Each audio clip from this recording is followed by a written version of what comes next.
Okay, now I am talking about the second figure. Now this angle is say more than 90. I call this as say 120 degree. If you take a horizontal component, if it is cos of theta, cos of 120, cos 120 is minus something, and it will be resolved in this direction, and you are getting minus sign, so you are going to change the sign like this. That will always a wrong concept. So what we have to do, whenever this whole circle angle is given, try to convert that whole circle angle into quadrant angle, that is either from this axis or from this axis only. That is within the second quadrant, try to find out this angle only and then resolve cos theta and sin theta. Then resolve cos theta and sin theta. Don't consider this whole angle right from here to here. If it is in this quadrant, if this whole angle is given, again forget about this whole angle, you only consider this angle, that is theta minus 180 degree, and then you resolve this horizontally as well as vertically. I will go from the third one. Just see that I have just shown you here. Now here what I have done here, I have given an angle right from here. I have given an angle from here. As we have already taken into consideration, all the angles of the inclined forces should be always either along with this x-axis, positive side, or a negative side. So when this angle is given, you forget this angle and calculate this angle right from here to here. You have to calculate this angle right from here to here. And then similarly, when this angle is given, forget about this angle, calculate the angle right from here to here, that is theta minus 180. When these angles are known, then according to this, if this is the force, if I will try to incline the force horizontally, this inclination is there, if I will incline it, it will going in this direction. And if vertical direction will see, it will go inward, as it is positive. Similarly over here, vertical effect is negative, horizontal effect is also negative. I am coming up with last one. Suppose this. Now I just wanted to know, the angles are given right from either towards from this x-axis or from this x-axis. These angles are given.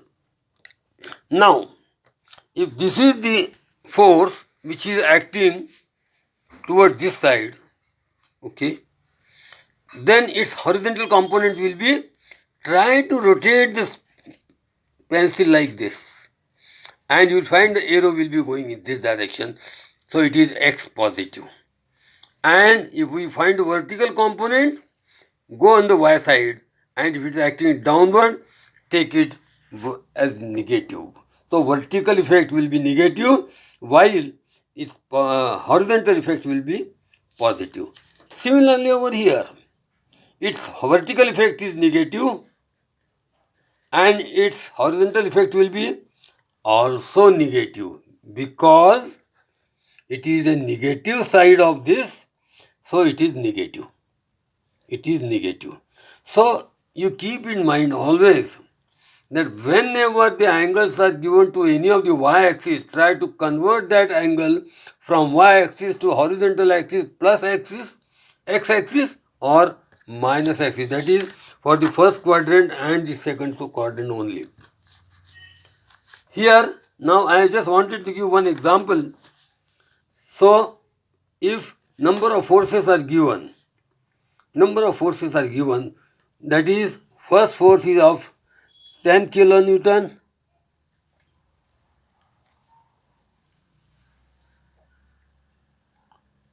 $20 kilonewton. Okay, sorry, it's a 20 kilonewton.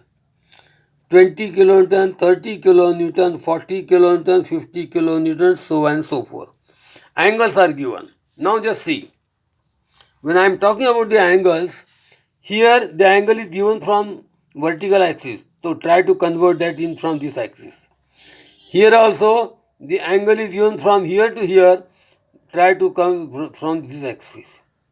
And once these axes are known, angle from this axis is known or from this axis is known, then try to resolve the forces horizontally and vertically, keeping the pencil towards the point arrow, and resolve it horizontally, resolve it vertically.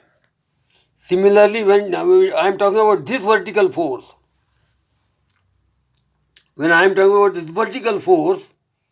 horizontal force is nothing but P cos of theta and vertical force is P sin of theta. This force makes an angle of 90 degree with each other, this horizontal axis.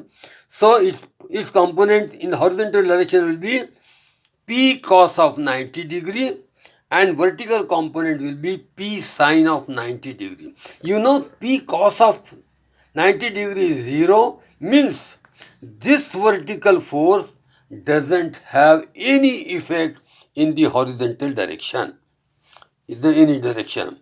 It has got only one effect, and that is only acting upward. Similarly, you resolve the force not from this angle, but try to first of all convert this angle with this axis only, and try to resolve it, see whether it is plus or minus. This is or this is. Now I'm talking about this one.